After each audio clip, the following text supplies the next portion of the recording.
program is paid for by ChannelMom Media. The show made for moms and families. It's ChannelMom. My name is Jenny, and I'm a mom, but I once lived a more glamorous life as a TV reporter. I was on the nightly news interviewing pop stars and politicians. So when I left TV to become a full-time mother, I quickly found out what we moms are up against. Our world glorifies the rich and famous. For what? I say let's honor the moms who are raising this world's next generation. It's ChannelMom Radio with Jenny Dean Schmidt. We're here for you. Yes, we are. And I am Jenny. I'm your friend, your mom friend. We are here for you. I was thinking about it today as I was getting ready and just doing mom things. I was trying to do all the dishes and vacuum because my daughter has a friend coming over, and I was trying to prepare the show and get in touch with my husband about car issues because we all have car issues and tire issues to top it off. And just, you know, I was communicating with my daughter in school and thinking about something I need to do for my son in college. And I'm turning up the volume now because I'm being told to do that. And so I just thought, gosh, there are moms, millions and millions of moms all over America who are feeling kind of overwhelmed, but wanting so badly to do their mom job well for the sake of their children and for the sake of their families and for the sake of the future of our nation. Let's just be honest. That's what these women across the country are doing that are mothers. They're raising our next generation, and without them, we're done. So we are here to honor you today and help you today. I really think that today is going to be therapy for some moms out there. We're going to do some big things. Let me just tell you, because I'm thinking that a lot of moms are going to identify with, and I do want to welcome our 94.7 The Word audience on KRKS radio, and then also our Facebook Live audience. So glad to have you on board today. This is the therapy. We're going to learn some tips, or one tip in particular, about how to get your children to stop whining, complaining, and interrupting. I could have used this about 10 years ago. And then number 2, to stop feeling bad about your own motherhood in comparison to others. Stop doing that Facebook thing where you feel like you don't measure up. And then finally, 2 more things. Something to do with your spouse. And even if you don't have one, there's some good tips in here. And then how to do one thing that will make your children productive, happy adults. And what mom doesn't want that? I'm super excited about the woman that we're bringing on board today. But before I do that, I just want to tell you one thing. If you think I'm full of energy, I really can't do caffeine because I'm naturally caffeinated. It doesn't work for me. And so I found an alternative called Creole Brew. I don't have my little yummy bags sitting here today, but Creole Brew is cocoa beans, dark chocolate that brews like coffee. So if you've been looking for an alternative to caffeine, you're kind of wanting to take your coffee down a little bit, you can mix this with coffee, or you can use it as a coffee replacement. It's great stuff. It does not have caffeine, well, hardly any caffeine, but it does have theobromine, which gives you an energy boost. And I found it about 5 years ago and swear by it and love it. And it's got this incredible chocolatey smell, and it's got a ton of antioxidants, and you know what antioxidants do for you. And it's just a nice morning warm cup of something if you need that. And you can mix it with your coffee. You can find it at Sprouts, at Whole Foods, at creolbrew.com. They sponsor us, so God bless them. They care about moms. So if you want to check them out, please do, because they're a sponsor. But now I want to get to September McCarthy. She's a popular blogger at One September Day. You may have read some of her blogs. She's written a brand new book called Why Motherhood Matters, an invitation to purposeful parenting. And she's going to give us some dynamite tips today. I do also want to thank Angel Tussey for filling in for me last week when I went to see my precious boy in college. Both my daughter and I were able to fly out and see him, and it was fabulous. My boy's a hugger, so I felt like he was hugging me for 4 days and holding my hand and doing things that you wouldn't think a college boy would do, but he was. So one more thing before we get to September. We're giving away her book today. So don't be shy. This book may be meant for you and do some great things for you and your motherhood and your family. Why Motherhood Matters. And you can call us today at 303-873-1935. 303-873-1935 to win September's fabulous book. Don't be shy. We've got, I think, 3 to give away today. We always get callers who love the books that they get, and I hope it's a blessing to you. So 303-873-1935. Okay, with all that, I want to welcome September. She is, as I said, a blogger. She also has a ministry called Raising Generations Today. She's the mother of 10. That alone gives her an interview, value in an interview. And then finally, she's also a grandma, too. So welcome, September, to Channel Mom. Thank you. Thank you for having me here today. I think I need some of that Creole brew. Sure you do. I'm so glad I've already maybe sold a bag. Okay, so I just want to start out because you drew me into your book with the opening personal story. And just so everybody knows, I've gone through something a little bit like yours, not nearly as extreme, but I'll confess that after you're done with your story. I want you to draw moms into your desire to be a mama. Pretty excited about starting a family. But I'd never really been a mother, so I wasn't really sure what I was missing out on or what was to come. But our story began with loss. And so I know there's a lot of listeners that may identify with this, and perhaps someone is out there that has never walked loss that's listening, and they might be able to understand by listening how they can reach out to someone else. And so I just want to share, we had a miscarriage. I went probably 10 weeks. We lost our first baby by miscarriage, and then we were carrying our second baby, and we found out at week 25 that we would not be able to keep her here on earth. She did not have any kidneys, and I went to that appointment on my own. And the doctor basically handed me a death sentence right there in the office. And I remember walking out of the office and just being very numb, and everything in life on that drive home seemed forever changed to me. I became very bitter, very lonely, and for the next maybe 5 weeks, I was walking around in a fog thinking, how can I carry this baby? Well, the doctors told us, you have a choice. You can carry your baby to term, and this is what we did. We did carry our baby to term, but partway through that time of carrying Elizabeth, I realized that this was my only time with her. And so I began to get up in the night when she was wide awake, kicking me, and I would rock and I would sing just as if she was in my arms. And I did this all the way to week 40, and we delivered her full term. She lived about an hour. We had very precious time with her. And when I walked away from our baby at the cemetery, I remember thinking, why? Why is this happening? Why would God give me a gift and then take it away? And so it was really difficult, and I didn't understand. And it took a long year of searching and trying to find answers. And then we had another miscarriage. But what happened in that time was my heart was softened to realize that if I was yearning and missing and longing for something so deeply, then there must be something very special about it.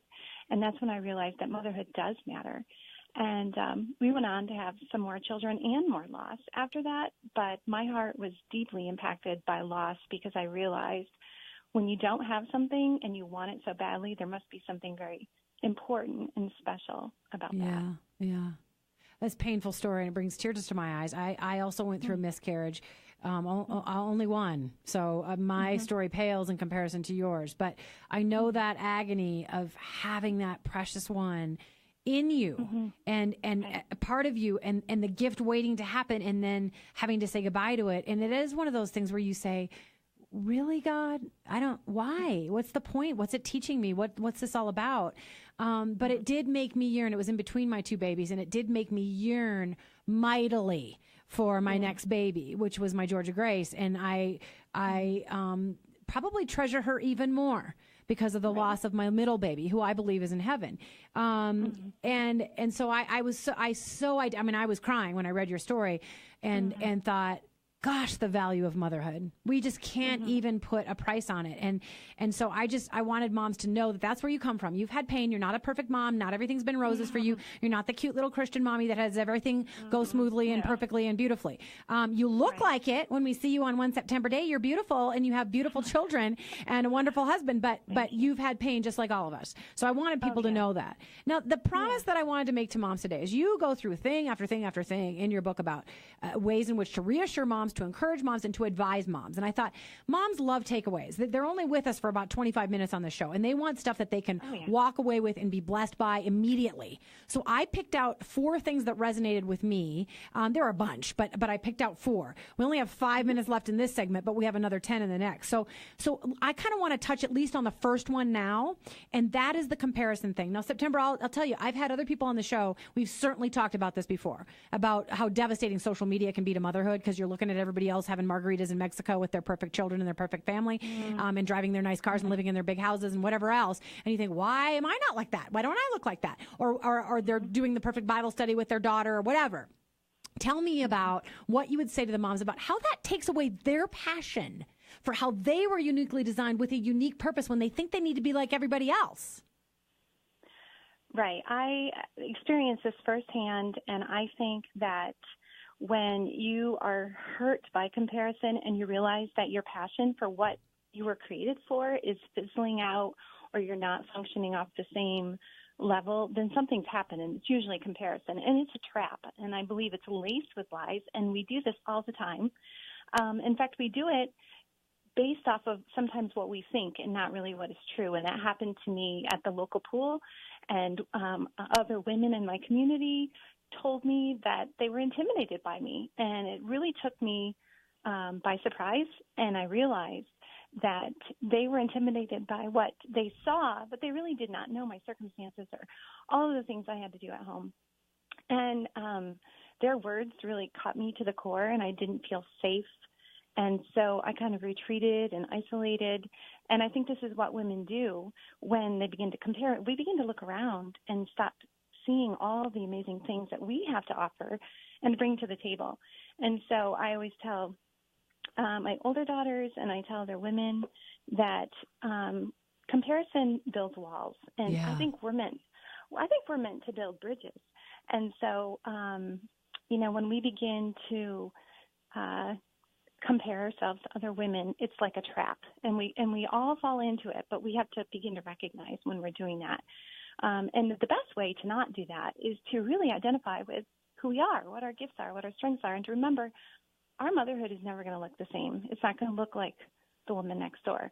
It's not about cloth diapers versus disposable diapers, or breastfeeding versus bottle feeding, or college or no college. It's not about any of that. It's about the strengths that we were given to bring into our motherhood, and that's what I have to focus on every day.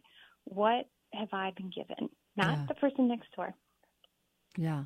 And envy is a bad thing, and it is a divisive thing. And I think about where we are currently in our culture, more divided than I ever remember being. I was born in the 60s, and I think there was a lot of division in the 60s, but I was too young to figure it out. And so I think now, gosh, we're trying to draw lines with everything, with Republican, with Democrat, with, Christian and non-Christian, with, I can name a million things. Are you pro-life or pro-choice? I mean, just it goes on and on and on. And so really, as mothers, when we're together, we can be a much more effective community supporting each other. But we're in such a divisive time. We have to fight that and the comparison. And I love you for saying that, because you took it a step further. Instead of saying don't just compare each other on social media, compare with other people and feel bad about yourself. Remember your own unique makeup, and don't let that get lost in the comparison. God made you uniquely, and embrace that, and don't look at how you should be like everybody else. We only have a minute left, so I'm gonna do a brief little plug here, and then we're gonna come back with September so we can have most of the next segment with her, because I want to talk about 3 things. I want her to keep these in mind. Loving our spouse, and she's got a huge challenge on this one, which I almost kind of want to go deep on, because I'm like, really? We really have to love them like that? Like more than our kids? And how to stop our kids from whining, interrupting, and complaining, and how to help our kids serve. I love these things that she's going to help you with. So please stay tuned. If you want her book, don't be shy. 303-873-1935 for September's book, Why Motherhood Matters. Really bleed for that. I just want to say, have you heard of the Life Center in Littleton? Because it could be what somebody out there needs. Some friend in your life, or what you need. They teach English and Spanish. They have shelter in cold weather. They have legal assistance for people that need legal assistance. They have just so many things to offer hurting people, hurting mothers, single moms who need just a little bit of help. They're at lifecenterlittleton.org. I hope you'll look them up. They're a sponsor, and they do great things for people in that community and around Denver. Enjoy the Hey Mama song.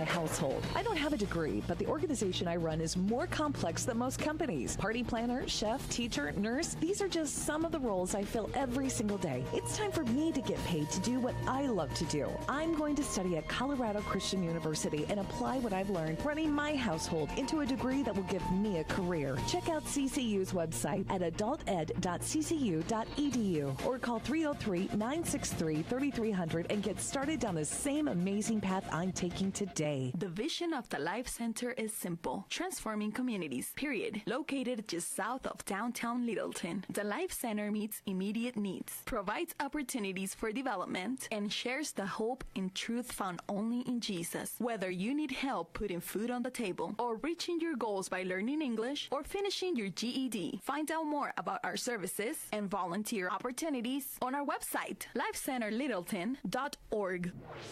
It's Channel Mom Radio with Jenny Dean Schmidt. We're here for you.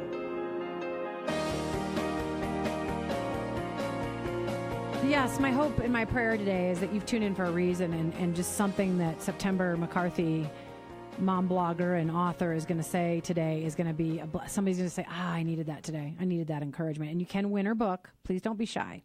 Maybe you're the one that's supposed to call 303-873-1935 to win September's book. And if you can't get to a phone, just make a note on Facebook Live, and you can tell us that you want to win the book there. I do want to mention two quick things. The Life Center Littleton, you heard, lifecenterlittleton.org. They also have a food bank. So if you want to send somebody there for that, please do. And then CCU Online for the College of Adult and Graduate Studies. Wow. Like, I'm thinking of taking some classes just because of all that they offer. Amazing, specifically designed to cater to mothers. You only take one course at a time. It lasts 5 weeks, so you can, work that into your busy mom life. They're reasonably priced, so it's just, one shot at a time. You just got to figure out a way to fit that into your budget, and it isn't crazy amounts of money. And I really just think it's so practical for a mother who wants to go back to school, who wants to get her graduate degree. And they offer all kinds of degrees. You can get a degree in nursing, you can get a degree in counseling, and so on. I get excited, so I get a little ahead of my talking. I just love what they're about, and that they do cater to the mother, and they give credits for life experience that moms have, and I love that too. So check them out at adulted.ccu.edu, adulted.ccu.edu. They're a sponsor as well. All these people sponsor motherhood. They just do. So I'd be honored if you would honor them by checking out what they have to offer. Okay, so we're back with September McCarthy. She is the author of Why Motherhood Matters, an invitation to purposeful parenting. And I just saw that somebody called. We are giving away books today, 303-873-1935. I hope some folks will call and win that book, and it would be a blessing in their lives. Okay, so September. You have all these chapter titles that you say that you don't want to be intimidating. Well, some of the chapter titles are intimidating. I'm just saying. And here's one. We just talked about how we shouldn't compare, because it kills the passion that we have for what we're designed to do when we think we're supposed to be doing what somebody else is designed to do. No. You have a unique purpose, and I love that message. It helped me feel better about myself, honestly. So here's another one, and I thought, some moms aren't going to know what to do with this. I'm trying to find the subject of the title. You should love your spouse more than your kids. And I think so many mamas would struggle with that thought of that. But in the way, I think you might say, and I read the chapter, but that you bless your kids when you love your spouse well. So talk about that. Yeah, it was hard for me to pick a title for that chapter, but really it is the bottom line truth, because I lived it firsthand. And you know what, honest to goodness, it is the easiest thing for moms to do unintentionally. And we don't do this on purpose, but it happens, and that's why I chose that title, because it's really a shock when we realize what we've done. So the title is almost like shock value, like, wow, have I been doing that? And I think what happens is we give ourselves, women are givers. Like, we give and we invest and we love wholeheartedly. And so when we have children, all of our love, we still love our spouse, but a lot of our love goes right into those children. And what happens is sometimes our spouse gets the leftovers, and they sometimes adjust, and we learn to adjust with their adjustment. And so eventually in my own life, I sidelined my spouse. He became second. My children became first. I gave them all of my first fruits. He got my second. And it wasn't on purpose. It was just because I was loving well. I just had an imbalance, and I didn't realize it until I realized we are two separate people functioning off of two different schedules and two different visions. And it was painful. And it took some time to knit us back together. We had a pretty frayed relationship at that point. But yeah, you have to. You had to. And I struggle with it because I think on any given day I might say, yeah, I might love my kids a little more than my husband. But then I have to remember that I wouldn't have my kids without my husband because we have biological children. And in some cases, if you have adopted children, you wouldn't be able to take care of your kids without your husband. So we have to keep all that in mind, that they're part of the equation. So if we think we love our babies, we need to love our husbands. Now, there are a number of single moms that listen to us too, and I still want them to get this message in case they take on a new spouse and so on. And I'm sorry we have to move quickly through these, but I promised Mamas 4 tips. So that's a great takeaway. I want 2 more takeaways before we finish the show today from your book. And there's so much in here. She's just trying to make you see that your motherhood matters and what you can do and the enormous impact you can have on the future of our world by following some of these things in your own mothering. It's not a guilt thing. It's not a to-do list. It's just encouragement and encouraging advice. So number 3, I want to move on to this then and make sure that we leave enough time for the last one, but how to stop your kids from whining, complaining, and interrupting. You have a specific technique to do this. Yeah. Well, I always try to think of these things that are pretty annoying or inconvenient as really just like external things that our children are doing. Like, it doesn't have to define who they are. Yeah. And so I'm thinking really what it is just a bad habit. But where does the habit come from? So I try to get my children as they grow older to see that it's really kind of rooted out of selfishness and not honoring other people. When they're little, that's different. And I'm going to explain the interrupt rule, as I call it in my book. And, my book is not about how-tos, and it's not about raising robots and stamps of children. It's about, loving our children well for who God made them to be. Yes, yes. But this particular chapter hones in on the interrupt rule. And so when they're younger, I just sit down and I explain to them, this is how we're going to handle interrupting. And interrupting is rude and it's not kind. It makes another person feel badly. And so I just take their hand and I set it on the side of my hip and I say, if I'm talking to someone and you want to speak to me, don't put yourself in between me and the other person. Don't jump down in my face. Don't tap my arm a million times. No, say, Mom, Mom. That used to happen to me. Mom, Mom. Yeah. Yeah, and I give them some silly examples, and I take their hand and I say, so you just put your hand here on my hip, and I will put my hand and I will cover your hand, and you'll know that I hear you, and then you just wait very quietly. And then, of course, I reward them, and they wait, and they learn.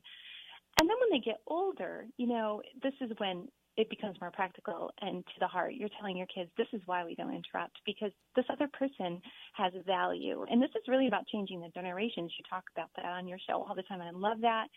We can't honor others when we leave our home if we're not raised children to love and honor and respect other people when we're young. And I'm sorry to interrupt you because we only have 3 minutes left. The time flies quickly on this show. So I just wanted to tell mamas, she's saying have them put their little hand on your hip, and then you should cover their hand to let them know they're there and that they can come in at the time that you want them to.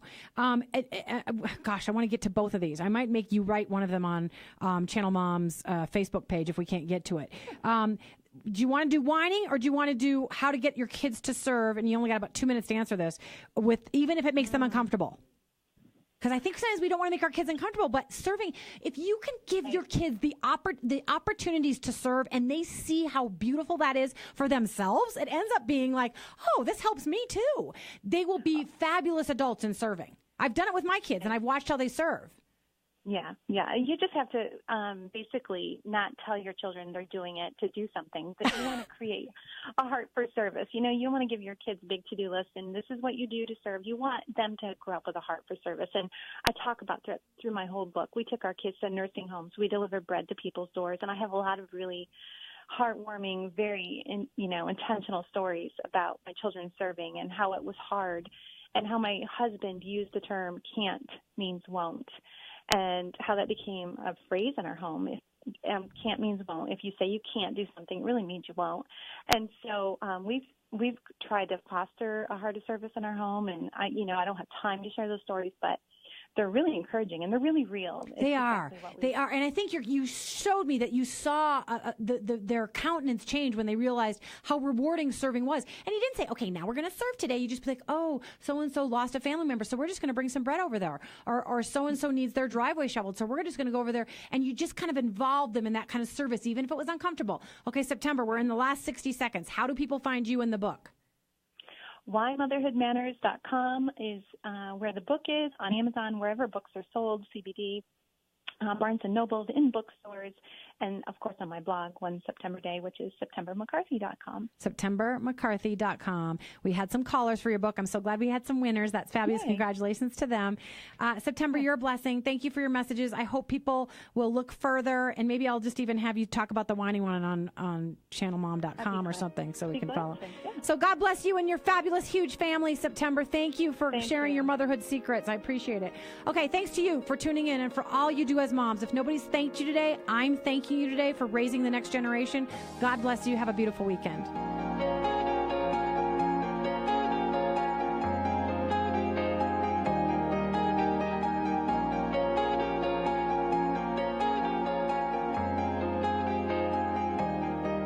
If you enjoy what you hear on Channel Mom Radio, and if you believe the media should be doing more to support moms and encourage families, then why don't you come alongside the efforts of Channel Mom?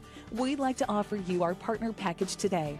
We'll send you a Channel Mom's Best Tips for Moms, as well as a beautiful bling t-shirt when you sign up to be a partnering monthly donor at ChannelMom.com. We live in a world that demeans the importance of moms and belittles the value of family. Research shows the family